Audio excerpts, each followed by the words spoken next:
welcome back to Pasachic channel. I know it's been long. So as you all know, today it's Tuesday. And on Tuesday, what we do is we do our Thinking Tanks Tuesdays, which we look at current affairs in South Africa, what's happening, what's making news, what's the latest in the news, what's the latest factions in the news, propaganda, and so on. And sometimes we do go international as well. So we have done international, your Afghanistan, your Pegasus, Spyway, Saga, well done those. And like any other Tuesday, we come back as if we never left, baby. So we are back with our current affairs. Welcome into our new family members. Welcome. Hopefully you'll stick around and have fun. Please do tell your friends, family about this channel, recommend it, share the channel, and yeah, and just spread some love in this channel. So we've been missing in action and a lot has happened. And as you all know, in South Africa, we are in the middle of your local government elections, which are taking place now in November, and it's campaigning all the way around.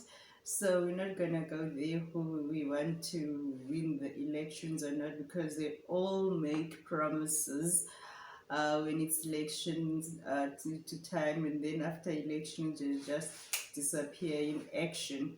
So when it comes to elections and who to trust and not to trust, there's nobody to trust in the elections now. And also we are trying to upgrade the channel. As you can see that now we are a bit clearer, we can see us, so we put some new stuff for the channel. So that's why we've been missing in action. We were trying to get some stuff for the channel as well.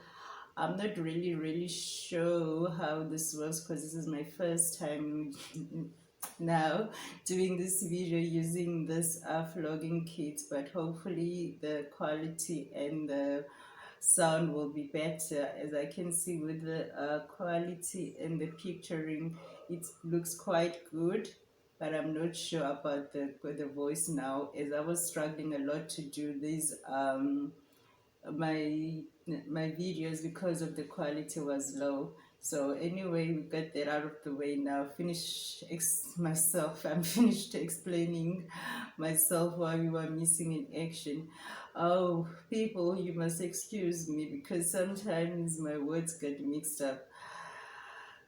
In my head there's more than one language running, and sometimes I'll try to find out my English is better than my Afrikaans, and sometimes my Afrikaans is sewer as my Engels. So al wat ek probeer sê is, sommige dae my Engels is nie so goed nie, want my eerste taal was Afrikaans. Dan toe ek groot geword, toe besef ek Afrikaans is nie goed vir Bantu mense nie, want al die apartheid en geskiedenis van Suid-Afrika. Maar een ding wat ek kan vir julle sê is, ek praat baie goed Afrikaans en ek praat suiwer Afrikaans, maar ek hou nie daarvan om Afrikaans te praat nie, want elke keer as ek Afrikaans praat, dan die meeste mense sê ek klink baie verskillend. So ek praat Afrikaans as ek moet, maar sommige tye my brein is net vol Afrikaans. So ek is baie goed met Afrikaans en ek kan skryf. En ek kan net sê my Afrikaans is beter as my Engels. My Engels is, ek kan Engels praat, maar ek is nie goed om myself te sê wat ek wil sê in Engels, want Engels woorde is te min, en Engels is nie so goed met as iemand jouself wil verduidelik, want Engels woorde is net, ek vind dit Engels woorde, een mens gebruik net dieselfde woorde oor en oor in verskillende omstandighede, en dit is nie goed, en ek hou nie daarvan. In Afrikaans het ek geleer dat elke woord beteken iets en elke woord het 'n gevoeling, so jy kan nie net 'n woord sê voor voor jy dink hoe die woord klank. As dit 'n kwaad woord is, dan dit moet klank soos 'n kwaad woord. Anyway, ek weet nie hoekom ek is nou besig om my Afrikaans te verduidelik, maar miskien een van die dag gaan ons 'n volle nuus video doen in Afrikaans, maar vir nou ek is nie gereed nie. Miskien as ek weer 'n bietjie meer Afrikaans leer, as ek weer terug gaan na my Afrikaanse woordeboek en my brein nou weer herinner hoe om Afrikaans te praat, dan gaan ons weer mekaar sien. Maar vir nou, kom ons kom terug na die channel en vandag ons doen nuus. En ek het gesê vandag ons doen nuus, en die nuus wat ons vandag gaan doen, ons gaan net teruggaan aan al die hoofstukke ons het gedoen vir Thinking Tanks Tuesdays vir 'n paar verlede tye, miskien in die begin tot nou, tot voor ons net verdwyn. Ons gaan net probeer sien hoe ver is sommige nuus oor sake oor die nuus. So vir my, ek het een van die stories wat ons in die channel die channel gedoen was die royal family, die Zulu royal family. So vandag ons gaan teruggaan om te kyk wat gaan aan met die royal family, Zulu royal family, en ook wat gaan aan in Mozambique. En daar is nuus van SADC in Mozambique. En so gesê in Suid-Afrika is besig met ons local government elections campaign. En ons is ook nou in COVID-19, ons is nou in level 1 in Suid-Afrika. En daar was ook nuus van die Pandora Papers. Facebook was af en ons het ook 'n Heritage Day gevier in Suid-Afrika. President Zuma, wat gaan aan sover, en ek weet hy is nou terug huis toe, want ek weet nie, maar iets van medical parole, so ons former president Zuma is meer in die tronk, is nou by die huis, en ook miskien gaan sien of ons gaan nog genoeg tyd het om Rosemary se storie ook te doen. Maar Rosemary is die vrou, 'n polisievrou wat was gearresteer vir familiemoordenaar oor insurance klaar oor wat iets soos daai, maar ek is nie seker hoe om dit te verduidelik, want ek het die hele storie gevolg. En dan ons het ook Afghanistan gedoen. Ek weet US soldaat het klaar uit Afghanistan gegaan. Hulle is huis toe. En ja, en ek is seker nou wat gaan aan in Afghanistan. Ek het lanklaas nuus gehoor en nuus gekyk op wat gaan aan in Afghanistan nadat die US soldate weg is. So vir vandag, ons gaan net weer kyk wat verlede stories hoe voorthulle voor. So, back to English. So family, today as we try to do another part where we're doing Afrikaans, so today we're just going to look back on some of the news which we've done on the channel, nothing much. So we're going to look back on what's the latest or what's happening with the royal family, because I know there's still some factions in the family and they're not really accepting the new king. And then after the royal family, we'll do the Mozambican SADC, because I know SADC is sending troops or so on about the Mozambique saga. And then in South Africa, we are on COVID, with the COVID story, we are on level 1.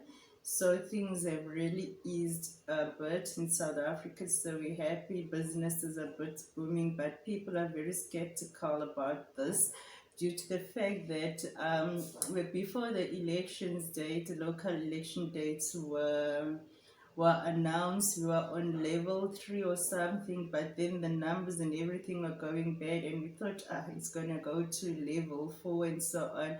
And then all of a sudden, we're on level 1. So people are very skeptical and say, why are we on level 1 when it's almost election times? Does this mean that after the elections, are we gonna go back to level 4 or what? For me, I really don't want to put my 2 cents. I really don't know what's going on, who's in charge of South Africa, who's not in charge. So we'll vote, we'll see after the vote what goes on. And then also we did one of the stories we did was the Pegasus spyware, which involved Israel. But now the new one, which which got me interested, was the Pandora Papers, which we also have to look what's going on there.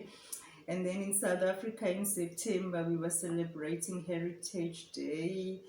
As South Africans, for me, it's very annoying to celebrate Heritage Day as if you are a tourist or you are a foreigner in your own country. I don't have to celebrate Heritage Day in my country. My heritage is my reality. So that one, it's another discussion for another day. Then we'll see what's the latest with our former president Jacob Zuma. Eventually, his Zuma Foundation, the last time I checked, they were organizing a prayer meeting or whatever for him, which will take place somewhere 14th of October, somewhere.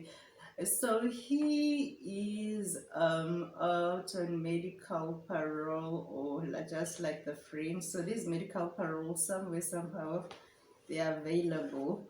Anyway, he's on medical parole, but the fact still remains we don't know what he's sick or what he's dying of us, but then he's out on medical parole. And there was also another disturbing story about Rosemary. Rosemary is a convict, which was an ex-policewoman, which allegedly murdered, put heist on sisters, on family members, and also, I think, a partner for insurance payout. So there was also that news which got people ruffled up of how far people will go for money. So there's also that story about Rosemary. And then after Rosemary, we'll see if we've got enough time, and then we'll just tackle Afghanistan as well. So that's what we'll do today. So yeah, family, without wasting any time, let's go and see what is going on with the Zulu royal family. If they are ready to, they did accept Mrs. Zulu, or they're still fighting among themselves. So we'll see about that. So yeah, family, it's been long. We've been missing in action, and we've had COVID as well, so it's been going down. Well, Zulu family, I'm trying to see which news would I get it. Israel latest. I like to do this one because when you see latest, it takes you straight to somewhere. So all in the news now, it's just the local elections campaigns, the different parties, the rules, the IEC, how other people feel like the IEC is unfair to them. Okay, in front of me I've got the Sunday Tribute. It was written on the 19th of September 2021. It says the Zulu royal members dismiss rumors of being seriously ill. So that was by Siboni Somgadi, and it was written on the 19th of September 2021. Durban, senior Zulu royal family members have dismissed rumors that they were severely ill. Prince Mbonisi and his sister Princess Tembi, who are the late King Goodwill Zwelithini's siblings, have been unwell, but they have not suffered a stroke. A family member confirmed to the Sunday Tribune on Saturday. While Princess Tembi was admitted to the intensive care unit ICU in hospital, Prince Mbonisi was treated from home and has since fully recovered. The duo among senior and critical Zulu royal members of the family, which has been embroiled in disputes and contestation over the right heir to the throne.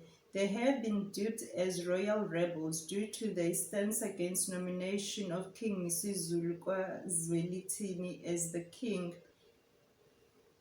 They have refused to recognize King Misuzulu as the rightful heir, opening the contestation to other princes. Although King Misuzulu was named as a preferred successor to the throne in his late mother Queen Mantfombi's will, the siblings say the process to nominate the next king was still open.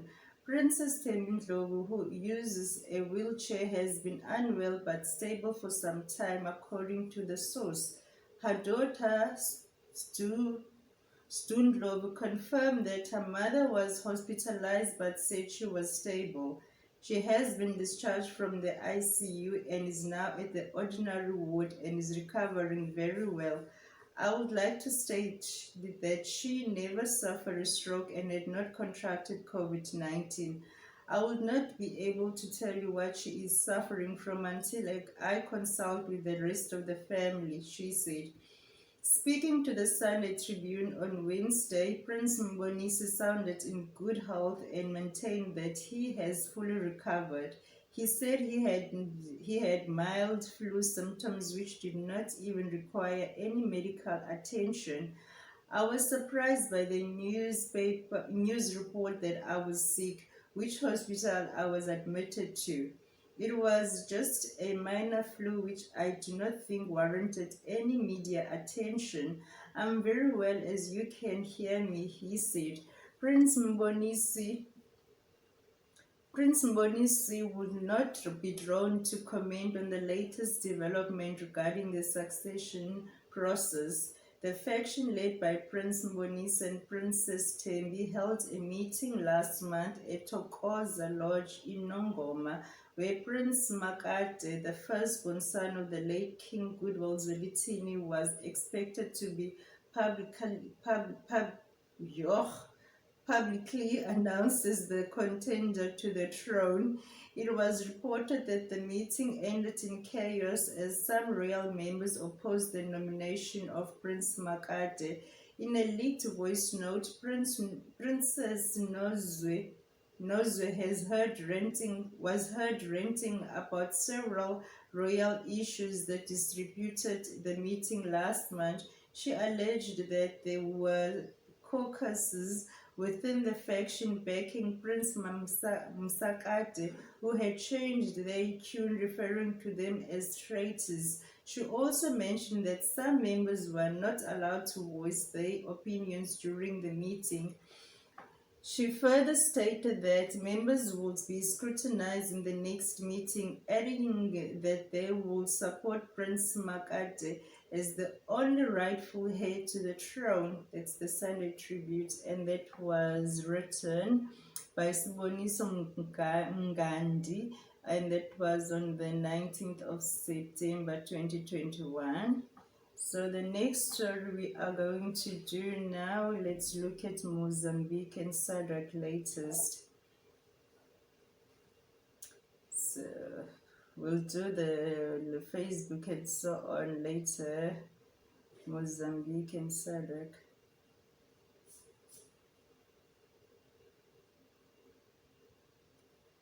Mozambique news. I hope it's not going to take me too far. So waiting this 18 hours of Mozambique's police kill leader of armed splinter group of main opposition party. Mozambique ICRC director for says combined impact of conflict and extreme weather in Cabo Delgado threaten public health.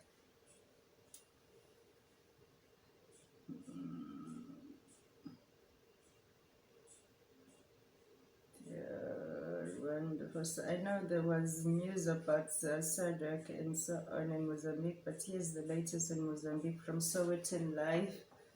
This was 18 hours ago, and it was Sowetan live.co.za. Mozambique sex between Rwanda is always treated as heroes. It's another one. Says combining impact of conflict and extreme weather in Cabo Delgado.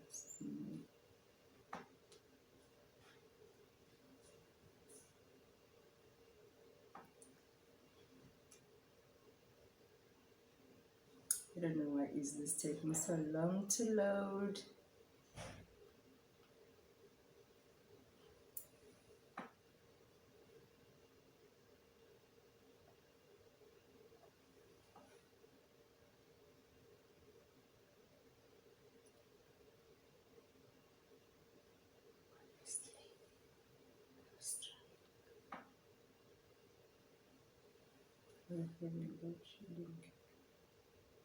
Ah,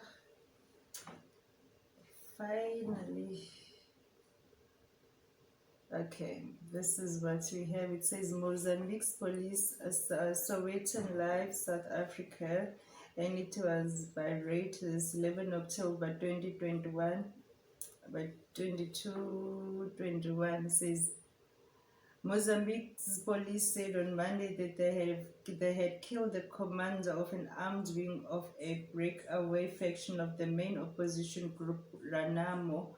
The government claims the armed group called Renamo Military Junta is responsible for several attacks and killings of civilians, plundering of property, looting and arson in the central part of the impoverished country in the last few years. Mariano Nyong'o, the leader of Renamo Military Junta, was killed early in the morning in fighting between the Defense and Security Forces (FDS) and the insurgents in Sofala province, General Commander of Police Bernardo Raffel said. At around 07:30 local time, the FDS in patrol operations clashed with the military junta, which was being led by Nyong'o, Raffel said. The FDS did everything to neutralize Nyong'o, alive so that he could answer for his actions in court. Unfortunately, they were the first to attack the FDS patrol, he said. The attackers by the splinter group have hobbled a peace treaty and disarmament. It says disarmament process initiated after President Filipe Nyusi of the ruling party Frelimo signed a ceasefire with Renamo in 2019. I don't think this is the word story I'm looking for. So yeah. So this is not actually the story I was looking for when it comes to the latest in Mozambique. So let's see what else can we find.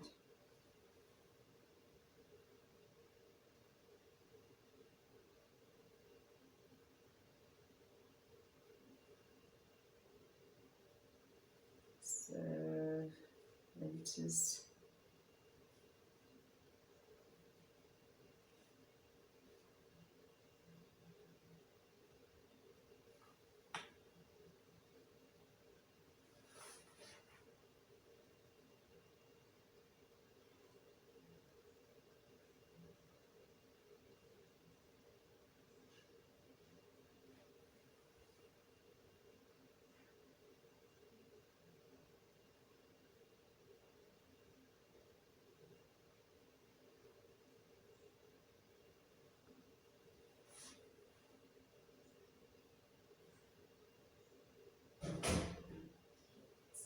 Okay, let's just read. So I just find this nice and interesting. So it will explain the insurgency in Cabo Delgado. This is your Wikipedia. It says here the insurgency in Cabo Delgado is an ongoing conflict in Cabo Delgado province, Mozambique, mainly fought between Islamist militants attempting to establish an Islamic state in the region and Mozambican security forces. Civilians have been the main targets of attacks by Islamist militants. The main insurgent faction is Ansar al-Sunnah, a native extremist faction which tenuous international connections. From mid-2018, the Islamist State of Iraq and the Levant, ISIL, has allegedly become active in northern Mozambique as well and claimed its first attack against Mozambican security forces in June 2019. In addition, bandits have exploited the rebellion to carry out raids. As of 2020, the insurgency is thought to be intensifying, as in the first half of 2020 there were nearly as many attacks carried out as in the whole of 2019. Ansar al-Sunnah, English supporters of the tradition, is similar to the name of an Iraq Sunni insurgent group that fought against U.S. troops between 2003 and 2007. Locals call them Al-Shabaab, but they are a separate organization from Somali Al-Shabaab. The militants are known to speak Portuguese, the official language of Mozambique, Kimwane, the local language, and Swahili, the lingua franca language spoken in the Great Lakes region. Reports also state that members are mostly Mozambicans from Mocimbo da Praia, Palma, Mocimbo da Praia, Palma, and Macomia district, but also include foreign nationals from Tanzania and Somalia. So that's the story of how the insurgency started in Mozambique, according to the Wikipedia. So, and then the next news, let's just check our latest on Jacob Zuma from South Africa. We have missed a lot of news, so we're trying to catch up as fast as we can. And I think husband is back. I just said the door. Latest news about Zuma. Go. Jacob Zuma's latest Al Jazeera. Zuma failed to appear in court as Zuma tried Zuma to do the later overturns in South Africa. I'm trying to find the latest. 2 days ago, Ramaphosa welcomes Zuma's message encouraging people to vote for ANC. Ramaphosa welcomes, Jacob Zuma. This is foundation to thank God. Oh, this is the one we want. South Africa top court upholds. Okay. How did it get here? I hope there's too much going on in front of us. Okay.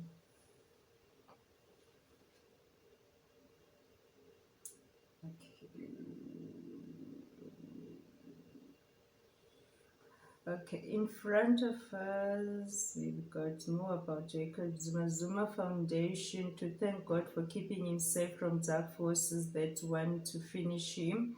That was on the 8th of October, which is the latest. So, unrest, SA men accused of mobilizing hostile jealous trackers and rogue agent tried. Okay, this is the one we want about the Zuma trying to organize. Okay, here it says Zuma Foundation to thank God for keeping him safe from dark forces that want to finish him.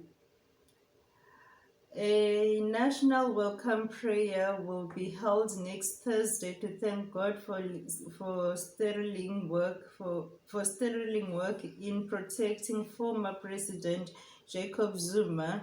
The JG Zuma Foundation announced on Friday. Speaking at a briefing at the Maslow Hotel on Friday, spokesperson Zwanele Manyi said the prayer would be about thanking God for the sterling work he has done thus far in protecting the former president. This prayer will also be about asking God to continue to protect President Zuma and keeping him safe from the dark forces that want to finish him, Manyi said. News 24 reported in September that the Department of Correctional Services announced that Zuma had secured medical parole after serving a fraction of his 15-month sentence at the Estcourt Correctional Center in KwaZulu-Natal. He was jailed for contempt of court after he refused to appear before the State Capture Commission. Manyi noted that the sober decision taken by the then Commissioner of Correctional Services, based on medical reports and various other considerations, was being challenged. This means any decision taken in our favor of His Excellency President Zuma has to be deemed irrational and fail to be set aside, Manyi added. The foundation further stated that it had also been observing the mistrust of former President Zuma, inculcated in the public psyche, particularly by the mainstream media. National welcome prayer for HE President Zuma is on for the 14th of October 2021. Everyone is welcome. Please put on your mask and observe social distance. No accreditation required. African United. So yeah, people. According to the foundation, the mistrust they speak of began, among other things, at the Pietermaritzburg High Court regarding Zuma's medical certificate produced by lawyers, and was repeated at the Commission of Inquiry into State Capture when Deputy Chief Justice Zondo undertook to meet with the former president's doctors. Now, recently, the order given by the judge, Pete Kwon, also provided space for the second guessing of a medical report by no less than a military hospital. Why should President Zuma be subjected to such disdain and humiliation? When Zenu Zuma, what did Zuma do? Manyi asked. It is against this background that the national welcome prayer will be held on 14 October 2021. The foundation says it is convinced that Zuma has unfinished business in truly liberating the people of South Africa. The foundation spokesperson could not give a definitive answer as to whether Zuma would be in attendance at the prayer, which will be held at the People's Park in eThekwini, KwaZulu-Natal. So that's what we have with our President Zuma. And then the one which I really want to do, I want to find out about it, is the Pandora Papers. So Pandora. So there was also the Pandora Papers story, which involves a lot of rich people. So let's see what that one says. We've got so many national media failing Kenyans on Pandora Papers. Jordan said Pandora Papers claim distorted inside critic threads. Explain what are Pandora Papers. Okay, let's take this one. I think it's best when you explain Pandora Papers. Okay. We're going to take Wikipedia.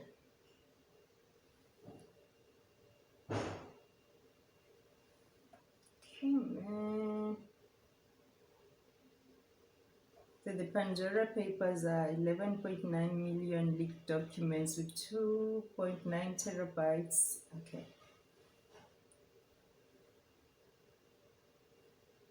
I'm not sure which one is giving me this now as readers.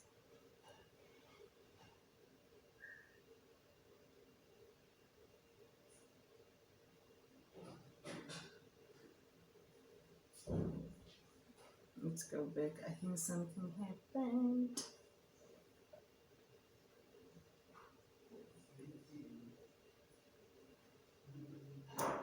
It has been misspelled.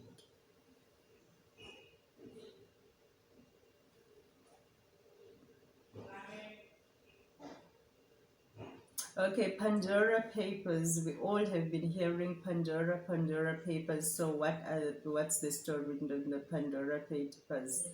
It says that the Pandora Papers are 11.9 million leaked documents with 2.9 terabytes of data that the International Consortium of Investigative Journalists ICIJ published beginning on 3 October 2021. The leak exposed the secret offshore accounts of 35 world leaders, including current and former presidents, prime ministers, and heads of state, as well as more than 100 billionaires, celebrities, and business leaders. The news organizations of the ICIJ described the document leak as their most expansive expose of financial secrecy yet, containing documents, images, and emails and spreadsheets from 14 financial services companies in nations including Panama, Switzerland, and the United Arab Emirates, surpassing the previous release of the Panama Papers in 2016, which had 11.5 million confidential documents, 2.6 terabytes. At the time of the release of the papers, the ICIJ said it is not identifying its sources for the documents. Estimates by the ICIJ of money held offshore outside the country where the money was made range from 5.6 trillion to US dollars to 32 trillion US dollars. Okay, disclosures. In total, 35 current and former national leaders appears in the leak alongside 400 public officials from nearly 100 countries and more than 100 billionaires. Among those names are former British Prime Minister Tony Blair, Chilean President Sebastian Pinera, Kenyan President Uhuru Kenyatta, Montenegrin President Milo Djukanovic, Ukrainian President Volodymyr Zelensky, Qatari Emir Tamim bin Hamad Al Thani, United Arab Emirates Prime Minister and Dubai ruler Mohammed bin Rashid Al Maktoum, Gabonese President Ali Bongo Ondimba, Lebanese President Minister Najib Mikati, Ecuadorian President Guillermo Lasso, family members of former Argentine President Mauricio Macri, and his spin doctor Ecuadorian Jaime Duran Barba, and Cypriot President Nikos Anastasiades. More than 100 billionaires, 29,000 offshore accounts, 30 current and former leaders, and 336 politicians were named in the first leak on 3 October 2021. King Abdul II of Jordan is one of the main figures named in the papers, which documents are showing he had invested over 100 million US dollars in property across the UK and the USA. They included houses in Malibu, California, Washington, D.C., London, and Ascot in the UK.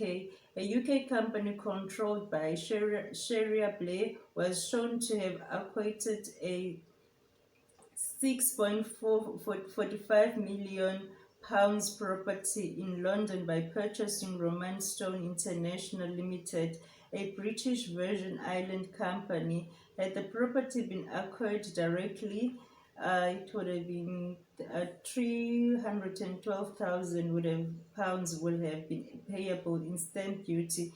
Tony Blair's name appears in a statement of joint income for the associated mortgage. The papers also reveal how an office block owned by Azerbaijan's ruling Aliyev family was sold to the Crown Estate, the Sovereign's public estate, for 66 million euros or pounds, I'm not sure, in 2018, netting the Aliyev's 31 million pounds profit. Another office block was 33 million pounds was sold to the family in 2009 and was gifted to the son of Azerbaijani President Ilham Aliyev Haidar. According to Las Vegas Sun, members of the inner circle of Pakistani Prime Minister Imran Khan are accused of hiding millions of dollars in wealth in secret companies or trusts. Supporters of former Ukrainian President Petro Poroshenko accused his successor Zelensky, who came to power on an anti-corruption campaign, of tax evasion. Elsewhere, close associates of Russian President Vladimir Putin, like Svetlana Krivonok and Gennady I don't know Russian names, were revealed to have secret assets in Monaco and Czech Primary Minister Andrej Babis, who had campaigned on promising to crack down on corruption and tax evasion, did not declare the use of an offshore investment company in the purchase of 8 properties, including 2 villas in Mougins on the French Riviera for £12 million. Uhuru Kenyatta was also mentioned, despite being quoted in 2018 as stating, "Every public servant's assets must be declared publicly so that people can question and ask what is legitimate." Kenyatta and 6 members of his family have been linked to 13 offshore companies. The leaked list also includes transnational criminal organization leaders such as Rafael Amato, boss of the Amato Pagano clan, a clan within the Camorra dedicated to international drug trafficking. Amato used a shell company in the UK to buy land and real estate in Spain. Other global names mentioned include Shakira, who was incorporating new offshore entities while going on trial for tax evasions, model Claudia Shiva, Indian cricket player Sachin Tendulkar, Indian billionaire Anil Ambani, fugitive Diamante Nirav Modi's sister, Purav Modi, Alexandra Cassez, the founder of the dark website Alphabay, used to deal in illegal drugs, Pakistani Finance Minister Shakut Fayaz and Ahmad Tareen, and several of family members of Pakistan's top generals, and the CEO of Channel One Russia, Konstantin Ernest, Miguel Bospep, and Julia Iglesias are also named. The data to the leaked files comes from 14 offshore service providers that help clients establish companies in secret jurisdictions. Offshore service providers, sources, we're not doing that one. So yeah, that's the story behind the Pandora Papers. So we've got that. Now you've got a bit of understanding. Before the Pandora Papers, there was the Panama Papers or the Paradise Papers. So every time there's always that leak which comes through, exposing the 1%. Now, I think this is going to be our last news. We can't do all of them at once. Let's find out what happened with Facebook shutting down. So we know that was it last week or this week already? I'm not really sure because I'm not really that a maniac of Facebook anymore. So it wasn't much for me when the Facebook was how Facebook first actually couldn't by shutting down the thing that put people ahead of. Okay, let's see now, and this one is from Times, Bacon Shotgun, it's global. This is our last news for today. Wherever we don't finish your Rosemary and other news and your latest news on the election campaigns, passing that one. We are already sitting on almost an hour. So family, we won't drag it that much. I want to go say hi to the people now.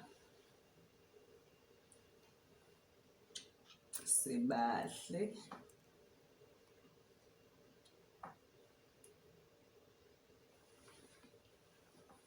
Next time I'm gonna let the threads down. Let your hair down. Oh, I'm still waiting for that to load so that we can finish up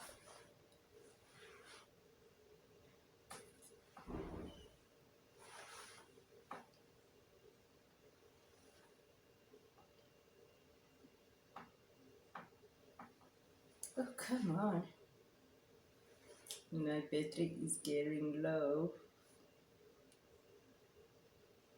So this one doesn't really want to take me anywhere. If it doesn't load, I'll move to the next one. So as you know, Facebook was down. People which were dating online were crying. They almost didn't have relationships. But then eventually things went back to normal again. I don't know. There was not really a straightforward explanation of why was it down. It was just some sort of technical issue or something. So Facebook is back on after a massive outrage that also took down Instagram. Okay, this is 2020. Okay, I think I'll take this one. So it didn't really much explain what happened. It's just kind of like it was like a glitch or some sort of like, in every company there's always that maintenance day and so on. So it was much of that. I don't know why this one is taking long now.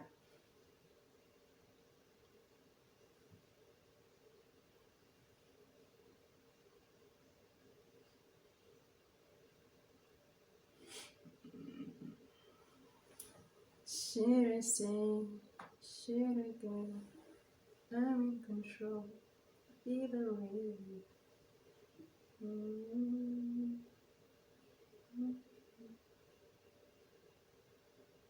My battery is dying and my thing is loading slowly now. So Facebook don't want us to do news about them. What's that?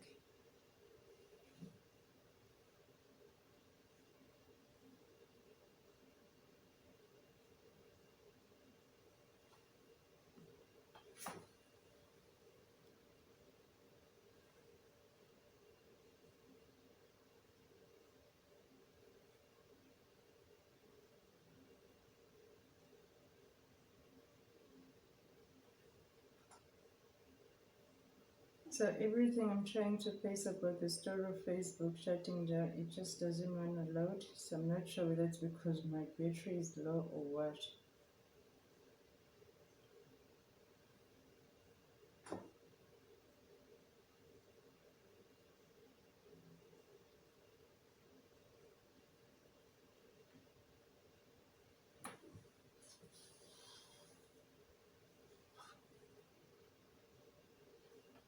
Our family, I think after this Pandora Papers, that's all we're gonna do for today. We don't wanna push this too far.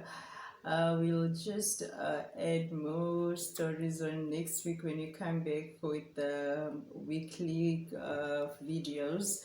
But for today, I think it's enough. We did the story, the whole history behind the insurgencies in Mozambique, and also we did a brief understanding what the Pandora Papers were all about.